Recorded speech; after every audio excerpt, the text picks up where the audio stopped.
Miss Liz, tea time, yeah, making a difference, one cup at a time, yeah, Miss Liz, tea time, yeah, making a difference, one cup at a time, tea time. So be sure to grab your tea, grab a seat, and tune in to Miss Liz, tea time. Making a difference, one cup at a time. Tea time, yeah. Tea time, time.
Well, good morning and welcome to Tea Time. That's right, we are back for another week of three incredible guests.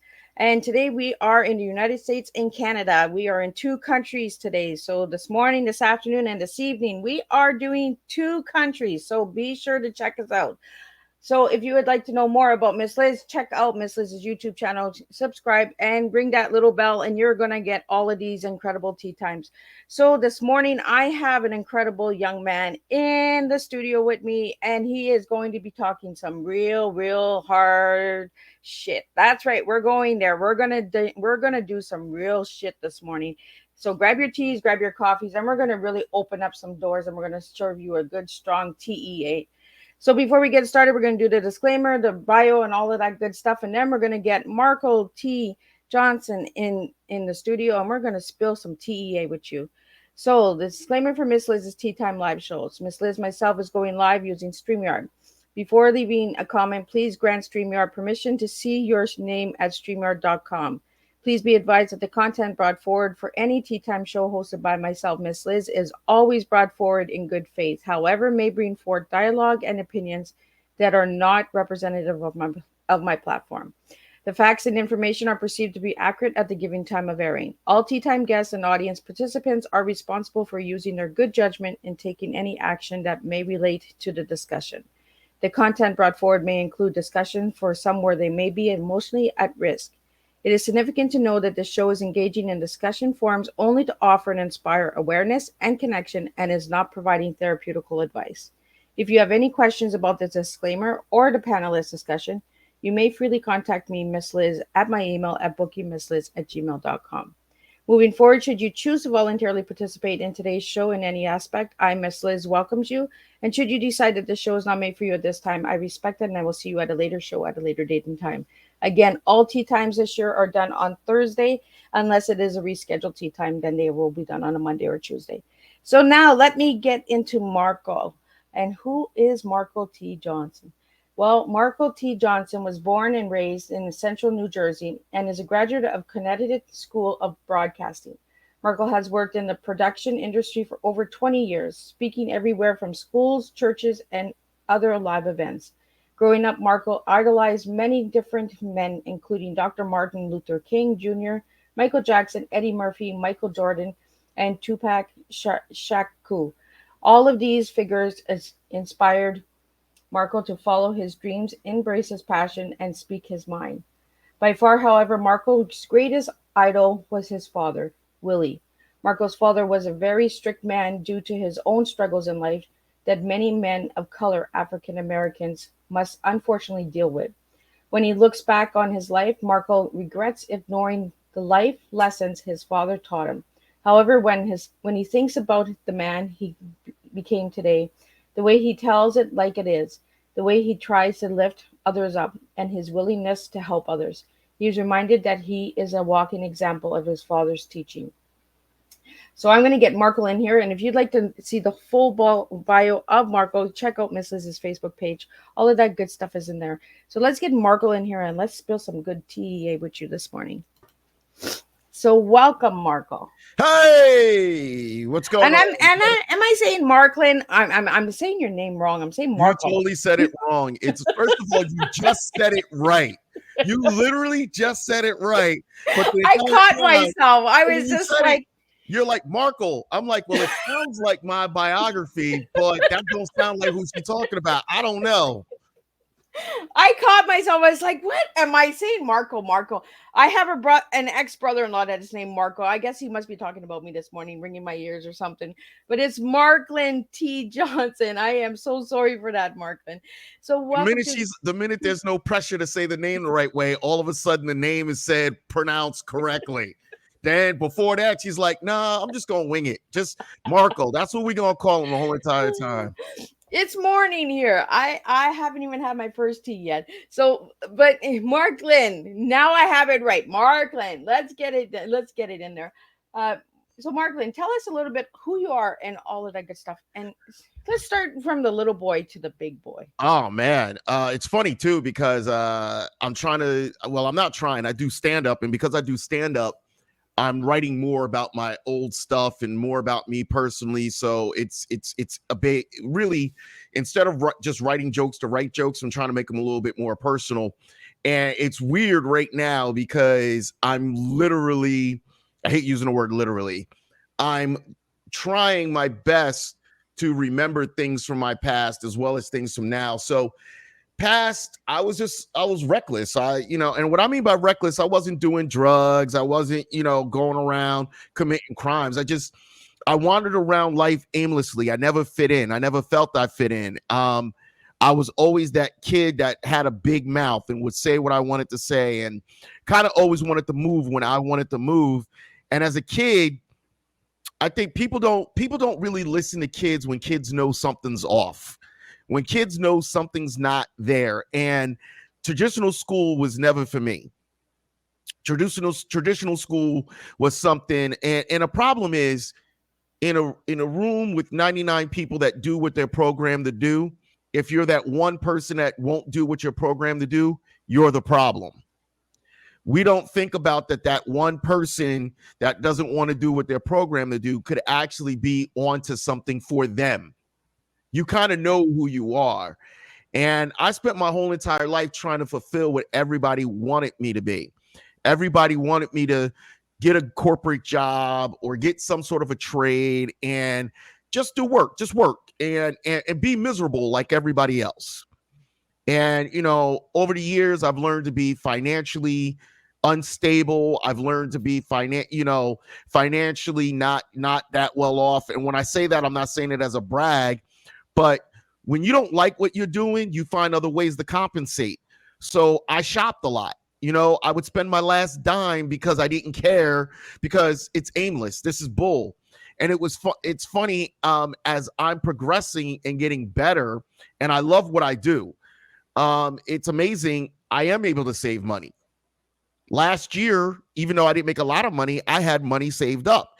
I'm burning through it again because of other circumstances. But the point is, when you find what you love, everything starts coming into balance. Everything starts coming around. And right now, I host a lot of comedy shows. And for the first time in my life, I have a comedy show like every week. I'm doing at least one comedy show every week. This week is 3. So I have one tonight, I have one tomorrow, and then I have one Saturday. So it's slow. So the one thing I want people to walk away from when they hear me, we all hope and dream to become our better selves. But when we hope and dream to become our better selves, if we think about it Monday, we want it on Friday. Yep. We don't realize that it might not come till Friday. It might not come until, 3 years from now. So I say every week, all the time, what do I want to be? I want to be a bookable, public, motivational speaker. And I also want to be a bookable comic. Now, when I say that, if I get a speech, so you're in Canada, if somebody pays for me to come up to Canada to speak, if there's a comedy club, I want to submit and say, hey, I'm going to be in town for 2 days. Can I get a spot on your show? Why? That's going to enable me to get better as a comic. So now, anytime I'm going someplace, I'm only speaking during the day for like maybe an hour, 2 hours. That pays the bills. Yep. But what pays the passion is going on stage and making people laugh.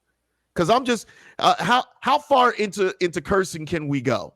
Oh, we can go as deep as you want to go. Okay. We serve strong tea here. So I'm a goofy motherfucker, right? I'm straight up goofy. I don't care. I have fun.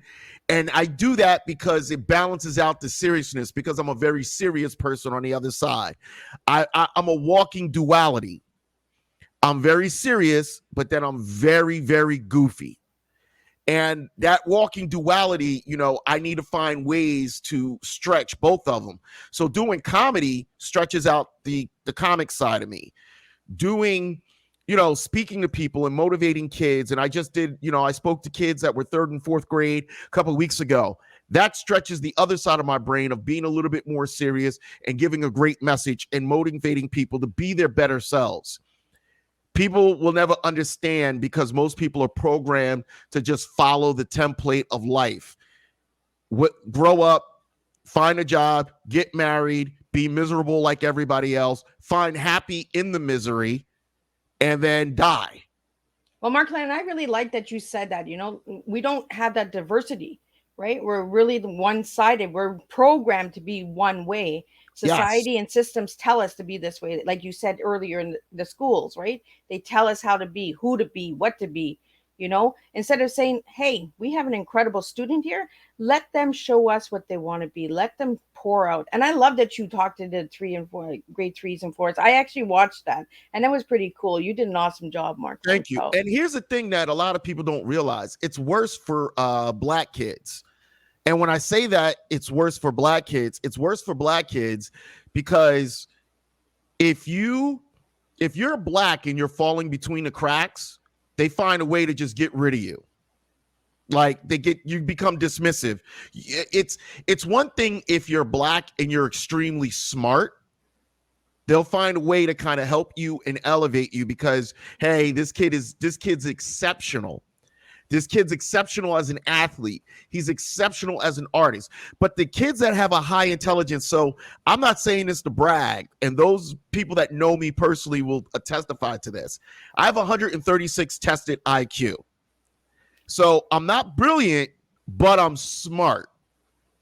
And when you don't know how to direct that smartness, that brilliance, it falls through the cracks because there's a lot of brilliant people out there that don't know how to target their brilliance because there's so many thoughts and ideas. So people are amazed at the things that I do. And I always tell them I just wanted to do it. Like I built a studio in my home. I just wanted to do it. That's it. And we have to be able to do that, right? We have to be able to say, you know what? I like this. I'm going to do it. I'm going to try it. And I think that's what I got from, I watched a lot of your presentations and that you did in the schools and that, because you have incredible content on his website. So check out his website, check out marklynspeaks.com, because there are incredible different diversities and different aspects. Like you come with different messages for different audience. And I love that you can make yourself different. That's the gift that God gave me that a lot of people see. So I think a lot of people think when you get a gift and it's only one way. Hey, I got the gift of gab. I can only speak in comical sense. And really, I kind of knew this in high school. I had a class for public speaking. And that's probably the only class that I literally was, like brilliant in. And here's the thing that a lot of people don't understand. I'm a shy kid. I'm very much, if you catch me in a bar and I'm not around my friends, I'm at the back just watching shit go down. But I'm a shy kid. I was always a shy kid. I was always scared. And it's weird. The minute a microphone got in my hand, the minute I started doing podcasting, the minute I got a microphone in my hand, and some of my friends say they see it. When I go on stage, you see a different side of me come to light. And I love it. And, you know, I tell people, yeah, I'm still struggling, but what's happening is slowly people are starting to recognize the work. And people, is like you said, people are starting to understand he doesn't speak about one thing. Nope. He could speak about a lot of things. And I provide facts. So I did something for Rotary. And for them, it was about how to get youth engagement. They were shocked that I went to their webpage and I looked up the information on who they were. And I kind of, you know, to get a sense of what they were doing, where they were going, and how to engage. And I'm like, but that's rule number one of a public speaker. I don't want to just speak to you. Well, if you want to do youth engagement, this is how you do. No, I need to know where you're at. Yeah.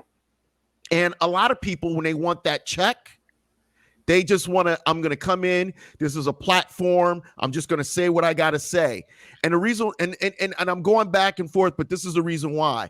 This is the reason why public speaker and comic go hand in hand. It's the same side of the brain. Oh, interesting. People don't really realize when you're doing comedy, you're public speaking. Yeah, you are. You're just telling jokes now. When you're public speaking, you still got to find a way to keep their interest so that it's not always just dry, but there's a little bit of humor, but there's a little bit of, this is the reason why you should pay attention. You got to learn to put passion into your voice. You got to learn the key words and the key phrases that's going to get people to latch on and make them be part of what you're doing. Make them know that I'm not here for you to watch. I'm here for you to participate because I'm learning the same way you're learning. It's an interesting thing that I do. And it's interesting that you're teaching me as we're going along with this tea this morning, you know, because it does make sense. Public speaking and comedy and all that. It's opening up to the public. It's opening up that uncomfortable zone because and I like that you mentioned that you were a shy kid because I was a shy kid too. And look at where we are today. Look at in front of microphones. We're just talking away. People never understand. Like one of the things I'm trying to figure out how to do on stage is just because I'm still uncomfortable talking about it is I have bad social anxiety. And that's why it's easy for me to get on stage with a microphone. I'm at the front of the room. I'm in charge. Yep. But the minute you put me with too many people around me, I used to drink. And I wasn't an alcoholic, but I would act out because I was drunk, because I was nervous with all these people around me. And then the minute I put a microphone in my hand, I'm like, I'm not nervous anymore. You know, I'm here to do this job. I'm here to do what I said I'm going to do. And it's totally a different experience. And here's the thing I'm going to tell everybody. If you want to find out who you are at your core, do stand-up comedy for 6 months, 3 months minimum. For 3 months, go to open mics, convince yourself to do some shows. You're going to find out who you are at your core. And it's funny, there's a lot of colleges that are teaching comedy as a course now, right? Oh, well, look at that. There's a reason why it works. If you have the ability to talk to strangers in a nightclub and make them laugh, you would find more people going into sales and staying in sales.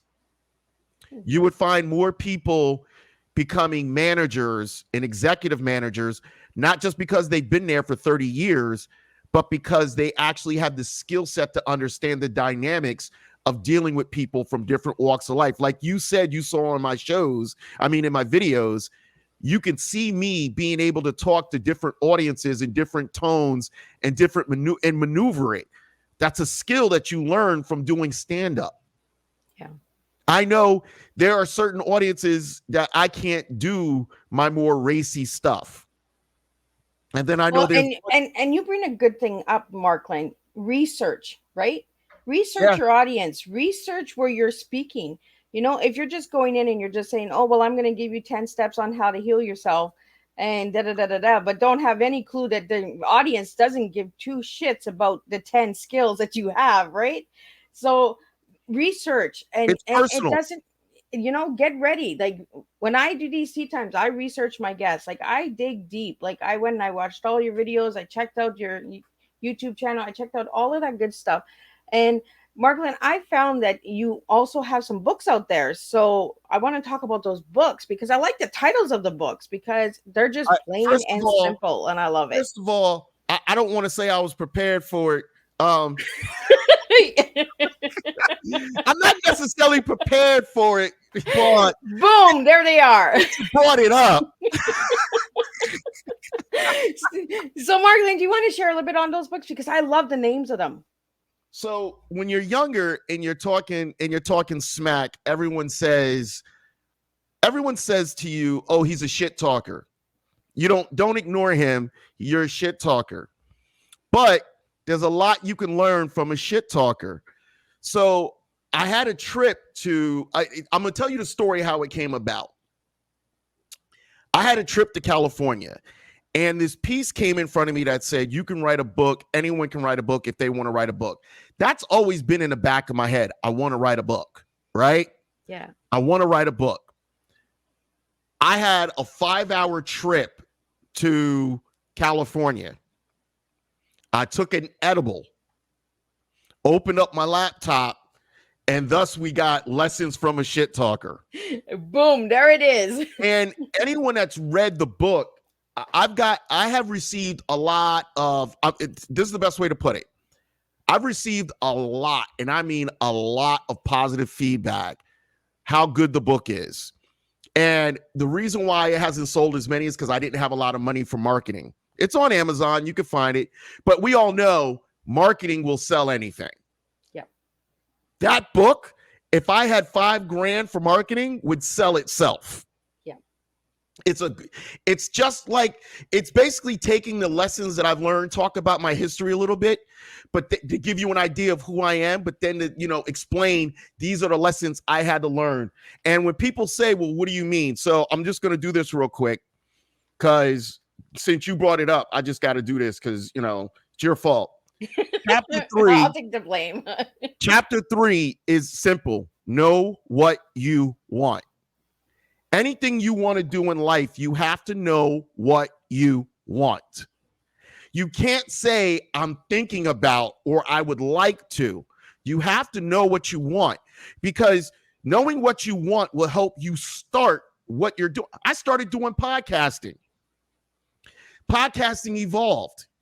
I still interview people. I started doing this little thing called Comic Conversations with its little stitches, like minute-long stitches from hour-long conversations I'm having with comics. People are loving it. I did 9 of them, and I've got over 15,000 views. Wow. And I'm not saying it to brag, because 15,000 ain't much for 9,000, for 9 videos, but they're 1 minute long. And basically it's just funny pieces of the interviews. Like I got an interview tonight. How did I get there? Because I've been interviewing people for so long. I know how to ask questions and how to bring them in and how to go about it. So Lessons from a Shit Talker is about following your dreams and doing what, figuring out what you love to do and knowing what you want, how you want to do it. Then from there, I used to tell people about interesting conversations I had with people on Facebook. And a lot of people never believed me. They were like, nah, people aren't that bad. I'm like, yes, they are. The minute you give them a keyboard. And the problem was, people think automatically that you don't know who they are, or that, oh, it's just Facebook. So what I did was I took a lot of my threads and I created this. It's called Facebook Conversations, the Good, the Funny, the Ugly. What I love about that book was I transcribed the conversations. I left my name the same, but then I changed everybody else's name so you don't know who they are. Now, there was good and there was bad. The good, people that read it was like, wow, this is like an emotional strain, because it's you're really, when you on the outside looking in, you see how disgusting people can be. But then now when I post, a lot of people don't interact with me because they're like, man, if I say the wrong thing, he's going to put it in a book. So it worked, but it's counterproductive. And again, it did, I sold a couple of copies. And as I start doing comedy shows, as I start doing corporate gigs and stuff like that, I'm going to have the books with me. I'm working on my third book right now. And I think I kept changing the title around.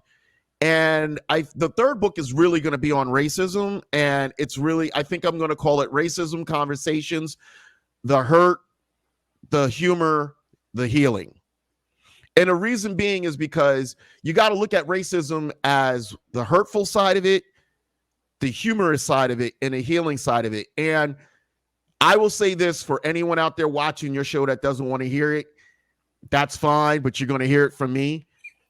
There's a problem that we still don't talk about racism from the point of view of Black men. Yes. We talk about it from the view of the Black man as make sure that I give a kumbaya speech. Make sure I give you that speech about I don't want to be a victim and I'm not, and that's how we always got to do it. I approach it as look who I am, look what I do, and look who I'm around. But my experience as a Black man should not be dismissed because I still experience this world differently than everyone else. I change a room by walking in. How many people can say they change a room by walking in? I change a room because people know, holy shit, this guy doesn't put up with shit. So if we're going to bring up certain subjects, be ready. He might light us up. Because I don't say things to hurt. I say things to help. And a lot of people are scared of that voice. And I'm no victim.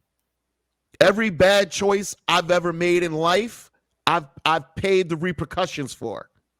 I don't blame white people for my lifestyle. And that's one thing that people think happens when you talk about racism. White people are not at fault. But there's a systematic racism that exists that stops Black people, some, from excelling because they can't get the same opportunities based off of skin tone alone. And if it's too hard for people to realize that, there's a problem. Exactly. A white woman could have no speaking ability. A white woman could have never spoken to a group. All of a sudden, she wants to share her story, how she was an alcoholic, abused wife. Never wrote a book. Never did big speaking gigs. She can go to her local school and say, I want to talk to other kids because white girls are going to grow up and possibly be like this, and I want to stop it. You know what the school will do? How much do you want for this? Come in, give us the story.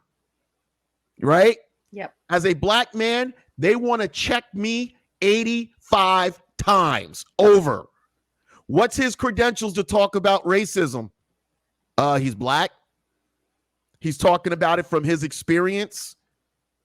Oh, he used to do a podcast called The Adult Conversation. What does that have to do with him talking about racism?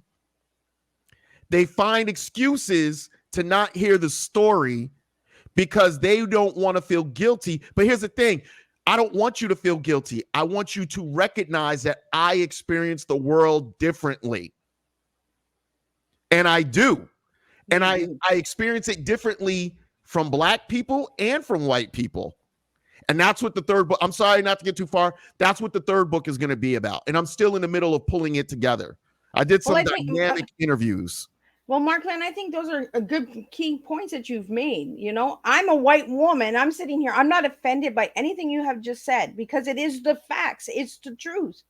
We don't get checked. We don't get like, oh, well, why can he speak on this? Why can, why are we judging people? Why can we not just open our hearts and our doors and say, you know what, this man has a speech. He wants to share it. He wants to share his story. Why do we have to go through different avenues and different opportunities because of our skin color?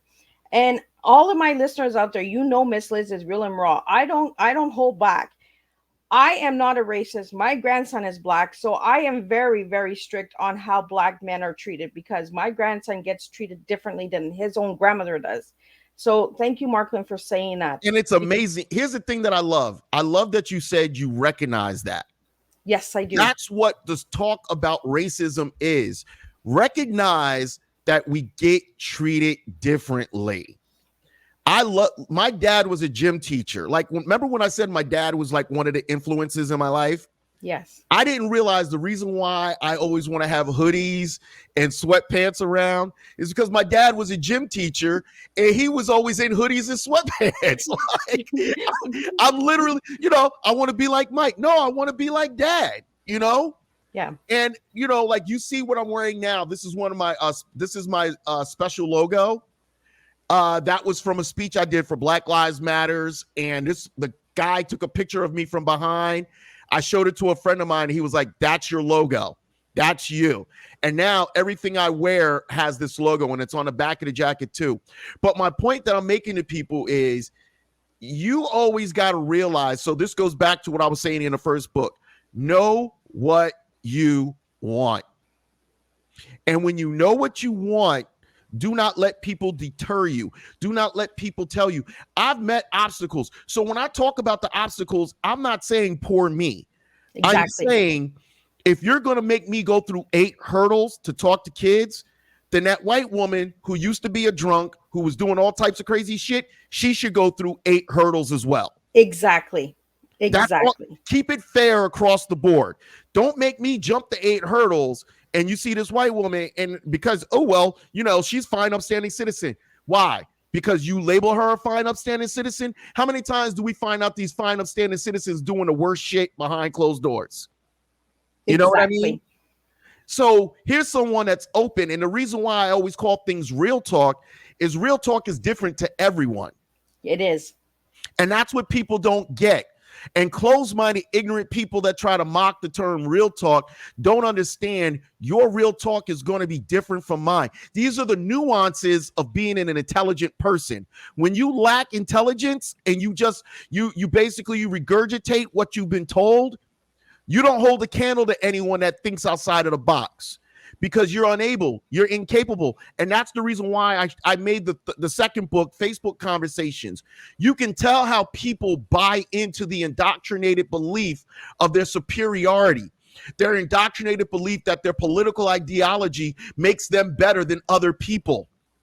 I had a guy call me a clown the other day because I was like, hey, I want to interview people on racism. And I said, thank you. Thank you for calling me a clown. Because you know what that means? That means I've impacted your life. I've impacted your life so much that you're going out your way to tell people that I'm a clown. You're going out your way to have an opinion about me who has no impact on your life. I don't decide when you wake up. I don't decide if your car goes. I don't decide if your mortgage gets paid. Nothing I do impacts your life. But little insignificant me has impacted your life so much that you go out your way to name call, to tell people about me. You know what that means? It means I'm a man of influence. Yes. I've done my job. I influence you. When you see my presence is groundbreaking. My presence is earth-shattering. I do things that you wish you can do. You wish you could go on stage and make people laugh. You wish you had people that wanted to listen to your voice. Because when people can hear your voice, that means you're making an impact. And then when I die, when God calls me home, whatever, Jehovah, whoever it is, when I'm called home, I want to know I left an impact. That's what it's about. That's why we're on this planet. That's why I want to speak to kids and to adults, because people need to find who they are and understand they are more than these little windows that we're put into. And if you believe that you have more to offer, then follow it. Know what you want and go for it. I love that, Mark. Marklyn, thank you so much, because I love real talk people. I love people that are outside of that damn window. If you want to break the window, break the window. But I'm not telling anybody to go out and break a window. This is not telling you to break windows. But I'm saying be real, be authentic, be your true self. And like you said, that guy went out of his way to call you a clown. And why for? why did he make that effort, right? Like, why are we doing these things? Like, Marklyn, thank you for being real. And I love real talk speakers. And that's what we do on Tea Time is we share strong tea here. We don't serve the beverage. We serve teaching, educational awareness. So, Marklyn, I want to get into your tea. What tea are you serving me this morning if I give you those three letters? Oh man, see, first of all, I want to say forget you for giving me assignments. I give my guests homework. You should have put this in the email. Like, by the way, I'm going to give you these 3 letters. I need you to come up with stuff. So I came up with tenacious because I'm tenacious, and I came up with energetic because I'm energetic, and I came out with accountability. As I become older and more into what I'm doing, I'm finding that I need to be more accountable about the things I do. I need to really kind of hold a flame. Like I've sought out a mentor for public speaking. You know, I love the fact that you went to my website. He complimented me and said my website was better than his, you know? And I'm like, well, I kind of hired someone and kind of told her how I wanted it to look. But what I love more is that you went, instead of you just, you know, like a lot of people skim a website, you went down, I don't. you went down and you watched the videos. So now because you watched the videos, you were able to be like, oh shit, this guy's not what I thought he was. Because up front, when I say comic, and then you also find out I do public speaking, you would think, oh, he's just going to try to find a way to turn his comedy into a speech. When you all of a sudden go in and see the different videos and the different audiences, you start realizing this guy's a lot more dynamic than what I thought. Even reading my biography, you don't realize how and I'm not saying that to be arrogant. I've had people from the outside look in tell me, why are you not bigger than you are? Because holy shit, you're dynamic. You don't just speak for one voice. And for me, the accountability side is I'm trying to be more progressive in the thought of, yes, I am. And what are the ways that I could think outside of the box and put myself in front of people? And I realize, you know, I've got to do more. So I'm joining with in New Jersey, they have the Juvenile Justice Center. I'm joining with them and I'm going to work on some speeches. And I had 3 great interviews with them. And again, they went to the website and they were like, holy shit. Like, this guy wants to. And I said, and I was honest with them, full disclosure. I've been having a tough time getting into schools. If I speak with your kids and I do well, I know the schools are going to open up to me. Yep. They're going to want to talk to me because they're going to understand, like, holy crap, this guy's dynamic. And if he can speak to juveniles, imagine what he can do with these kids. So unfortunately, the process is a little bit harder, but, you know, I'm going through it. So what is that about the youths, Marklyn, that you really want to hit hard on? Our youth is misguided these days and they're lost. And what I mean by they're lost is nobody is speaking to the youth about being their authentic selves and following a passion and believing in who they are. You know, I did a speech a couple of years ago and it was like, who are you? And it was about identifying who you are and understanding you don't have to be whoever you are today is not who you are tomorrow, but it's a starting point. Everything has a starting point. I went to I went to culinary school when I started, but I just did it to get out of the house. Then from culinary school, I decided that I was going to, okay, I'm in culinary school. After that, I was like, yeah, this isn't for me because I'm not going to cook for a bunch of people and have them say some wild shit to me. I might take the food and throw it at them. Like, you ain't gonna talk to me like that. But after that, I just, you know, I squandered around and I kind of always knew I wanted to do radio. I kind of always knew I wanted to, but I didn't know how to do it. You know, it was a question, but there was no answer because I wasn't in the environment. And one of the messages I want to bring to kids, if you want to do it, put yourself in the environment to do it. Schools are not teaching kids this simple lesson. They teach it when you want to be a soccer player. They put the kid into soccer and say, you need to play soccer all the time if you want to go professional. They do it if you're an accelerated student and you're good at English or you're good at math. They put you in these areas. But what if you're just a guy that just likes to tinker around on cars? They've got rid of shop class. They don't have class anymore for kids to just tinker around on cars. So now if a kid knows he likes cars, but he doesn't know what to do, and it's like, well, maybe what you need to do is go to Jiffy Lube or AutoZone and, hey, what can I do to work with you? Go to a local mechanic and say, I want to learn more about cars. Can you teach me how to change oil? Start from there.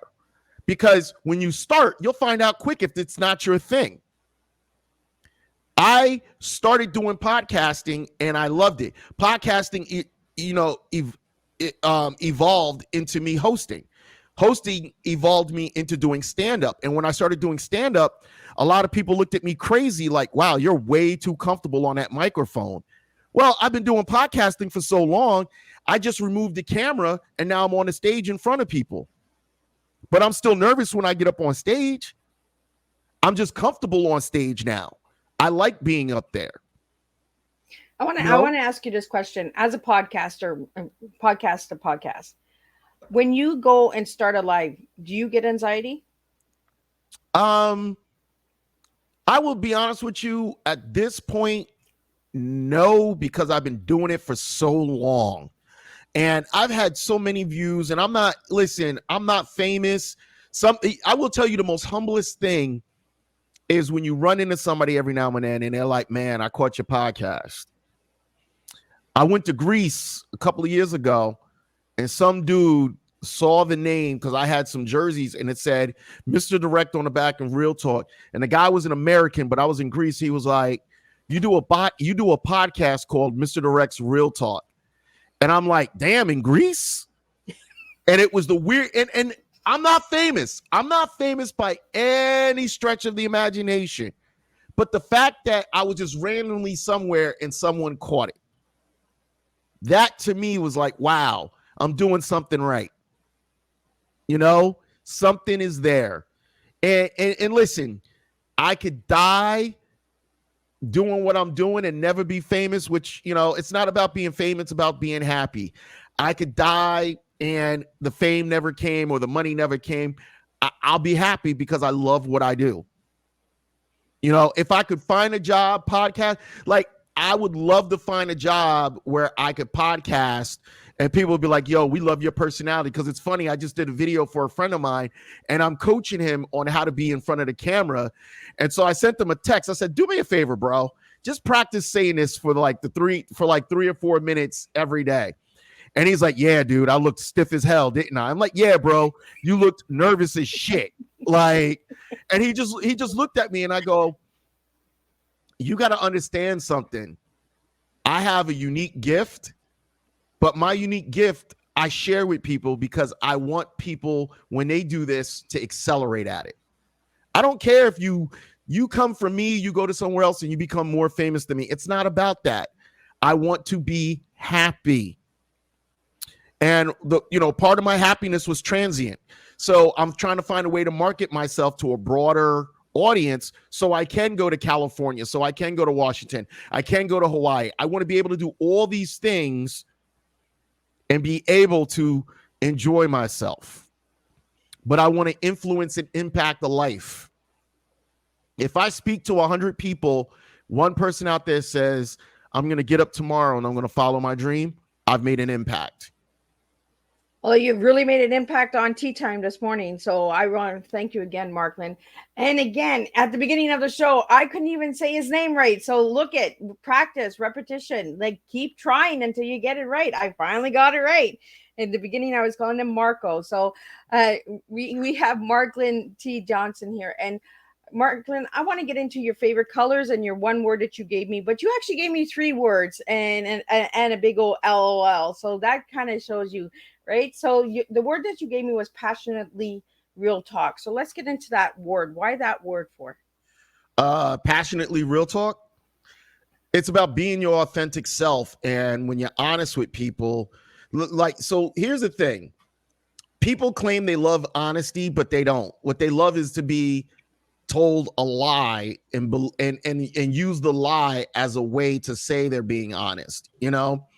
A perfect example, since we can all be honest. I was kind of talking to someone real quick, and it was based off of we were just going to be hooking up. Nothing real, just a hookup. I'm too busy. I don't have time. It is what it is. And she didn't want to mess with me anymore, and she wasn't attracted to me, but she couldn't tell me she wasn't attracted. So she would say to me, oh, I'm busy. Oh, I got this. Or she would avoid me altogether. So when I would call her out, she said I was being aggressive. She said I was being mean. I said, no, it's called honesty. And she said, well, if you want the honesty, I'm just not attracted to you. And I'm like, then why didn't you just say that? Yeah. And then she goes, just because I'm not attracted to you doesn't mean I wouldn't sleep with you again. And I said to her, but if you're not attracted to me, why would you sleep with me again? Right. Because if I'm not attracted to you, you ain't getting it. Yeah. And I'll be honest with you, it's hard for me to sustain relationships in what I do. So I kind of walk away from relationships, and I kind of leave them by the wayside. And I'm trying to be better about being honest and more transparent about who I am and what I'm going through. And that's part of the whole real talk, passionately real talk. You have to be honest with yourself if you want to be honest with other people. And some people don't know how to take the honesty. Some people don't understand, especially, and I will say this, dating, women expect men to be okay with rejection. You know what I mean? We're supposed to shoot our shot. And if you say you don't want us, we're supposed to be okay with that, right? But women don't know how to deal with being rejected once they decide they've got their eye and they're focusing on you. They don't know how to be like, he doesn't want me. It's okay. And part of that is because women have been told their whole entire life that no man should resist you.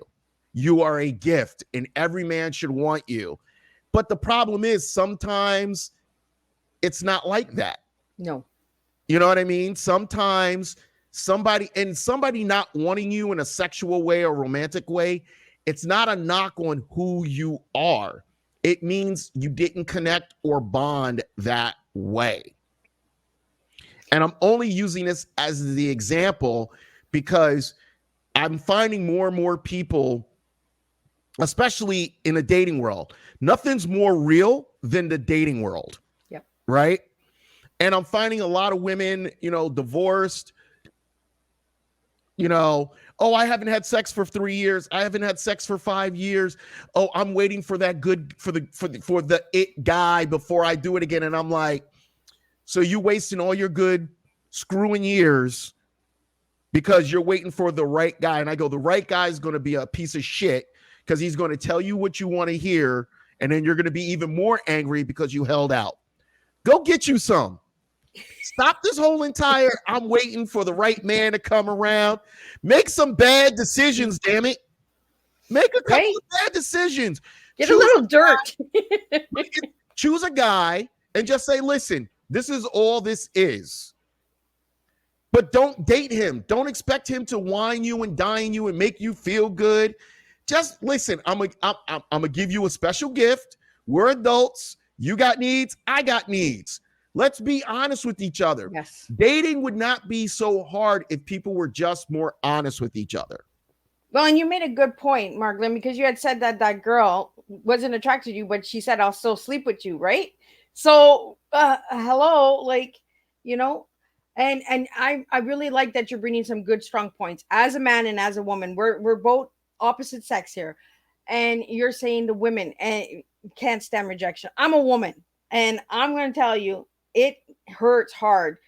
But a man has feelings too. A man still bleeds red too. Women out there, we got to be more open with our men and be honest, like you said, Marklyn.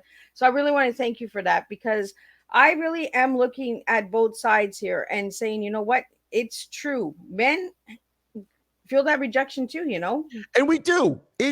No man wants to be rejected. No woman wants to be rejected. The difference is that we're told that men are not supposed to show their emotion, and women are told it's okay if you show your emotion. And the thing is, women will always sucker the man, or they'll always convince the other woman. They'll convince their friend, girl, he wasn't good enough for you anyway. Girl, he doesn't know how special you are.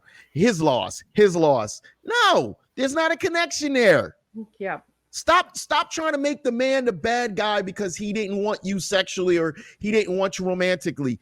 You know, I will say this. Sometimes the biggest mistakes we make is rushing into having sex with someone.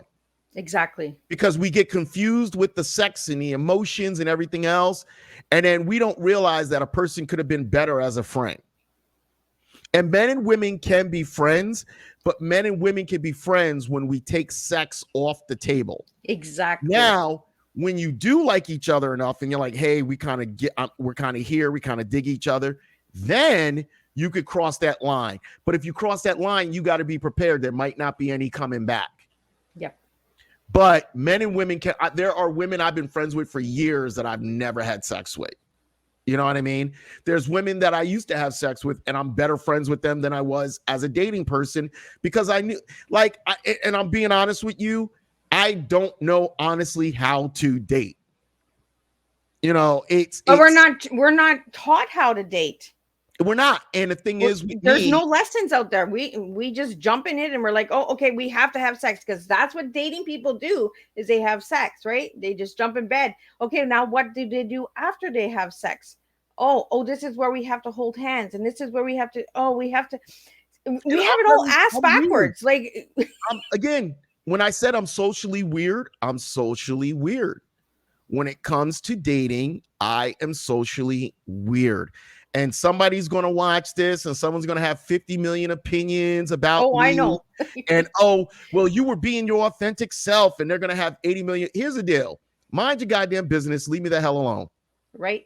Right. We're going to get judged either way. So be yourself. I don't need a dissertation on who I am and what I said on some show. Like, that's the other thing I hate about being a public figure. Everybody, well, you said this on this show and you said that and then blah, blah, blah, blah. You know what? Take the time to get to know me and take the time to have conversations with me. Exactly. I am a complicated individual. Very much so. Do not think everything you know. There are levels to my nut jobness. Well, and there's different levels for different people that you have conversations with too. One you might open up a little bit more. One you might be more relaxed. And this is what it is about different, unique individuals. You know, I get judged a lot because I'm just like, you know what? I'm going to be me because you're going to judge me either way. If I'm the fancy mancy Miss Liz or if I'm the shit talker Miss Liz who curses and oh my God, I said the word shit or, you know, or hell or something. Like, I'm still a good individual. My heart is still good. So get to know me. And it's like you said, Marklyn, get to know me before you judge me.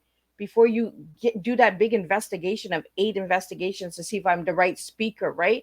And you know what? And that's the other part that sucks about dating. They put too much power in women's hands. Right? Women now can go Google you and decide if you're worth whatever happened to the natural, let's meet at a bar. And if we like each other, we do, we don't. You're taking your chances, right? Women now will look at someone's dating profile. He don't make enough money. He don't drive a right car. He don't have a 401k. Everybody is looking for reasons to eliminate people. Yep. Versus the natural instinct of, ooh, I think you're interesting. I'm intrigued by you. I think I might want to hook up with you. Let's see where this goes. Everybody wants somebody to fit. And here's a reason, and I say this all the time. You know why so many women are single? Because 80 million women are all trying to date 2% of men. And 80 million women trying to date if you are the man that's making 6 figures, you got a house, a retirement fund, and you're good looking and you're social and you go on your exotic vacations, the world is your oyster because 80 million women want that penis. Sorry, not to be too graphic, but that's the facts. Every woman is chasing this one man, right? And then they complain about the men, and it's like, is there a problem with the guy? Excuse me, I got the hiccup, sorry. Is there a problem with the man, or is the real problem that he's not perfect like you think he's supposed to be perfect. Because as a man, it's okay if I'm rich, it's okay for you to be financially unstable. Because I'm supposed to be strong enough to take on your debt and fix it and get us up to speed, right? But society has told you as a woman, if you're making $500,000 a year, I better be making $500,000 a year or better. And that's acceptable, right? Yeah. And women, all these, it's amazing how many women say to me, and I'm using this as a conversation about being real and honest and authentic. Women have this women seem to think, okay, so I knew a girl that was a millionaire, filthy, stinking rich. And she goes, I'll only date a guy with a helicopter.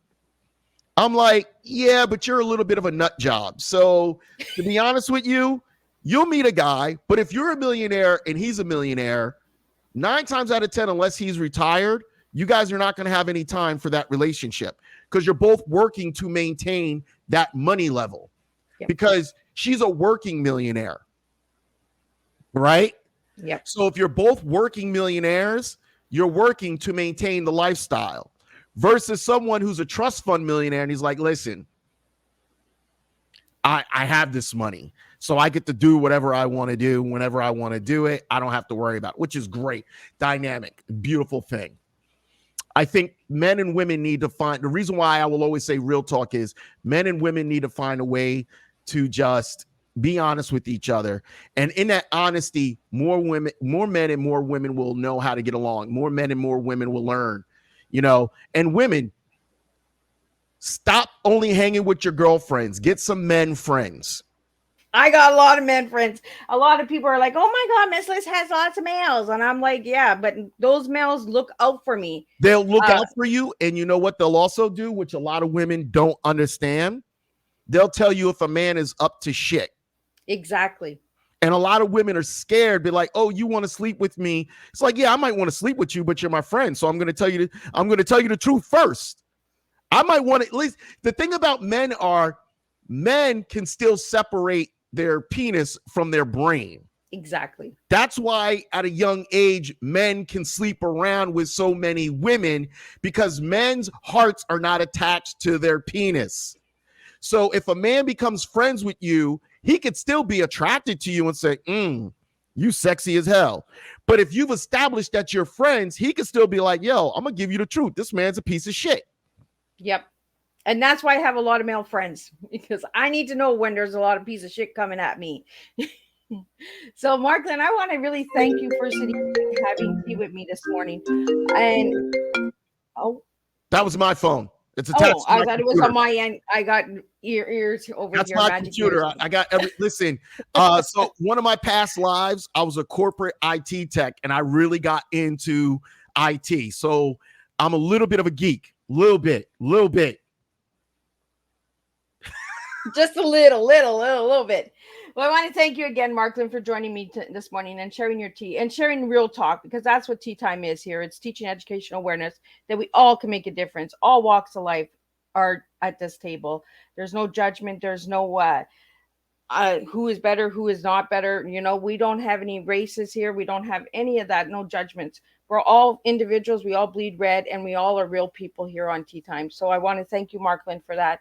And thank you for having the patience with me when I first started calling you Marco. So, we went from Marco to Marklyn, and sometimes you have to just ease in until you get it. Can I tell you the truth? You ready? I'm ready. I'm used to it. Everyone screws up my name. They butcher it. That's why my stage name is Mr. Direct. How can you butcher Mr. Direct? You can't. I love that. You can't. But you damn sure can butcher Marklyn for some reason. Well, it's not a name that you hear a lot of. Like, even when you sent me your information, I was like, oh, okay, Marklyn. You never hear Marklyn. You hear Mark or Lynn, but you don't hear Marklyn. No, and it is a very unusual name. I totally see where you're coming with that. The reality is, I don't know where the name came from. It's my name. It's the name I use. People that have known me for a long time just call me Mark. And I know the voice. So if you're a voice that I don't know and you call me Mark, I will look at you like your head spin around 20 times.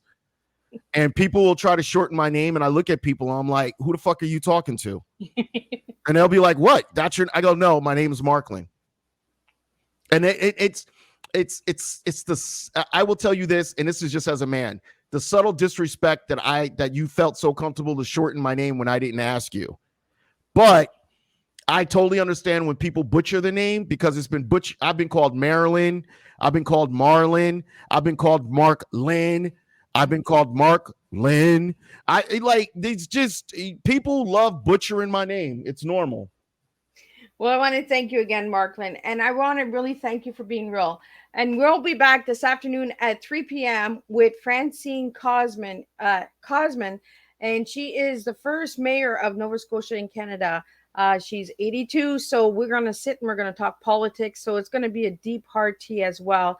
And then we're going to finish up today's Thursday with David A. Bowles, a Western author. So we're going to be talking about the Wild Wild West. That's what we do here. We do all different kind of flavors. So if one tea doesn't resonate with you, I guarantee one other one will. So again, thank you, Marklyn, for joining me on Tea Time. Don't leave. I'm just going to close up the live, and we're going to continue at 3 p.m. with the second guest of this week on Thursday. Thank you. Appreciate you.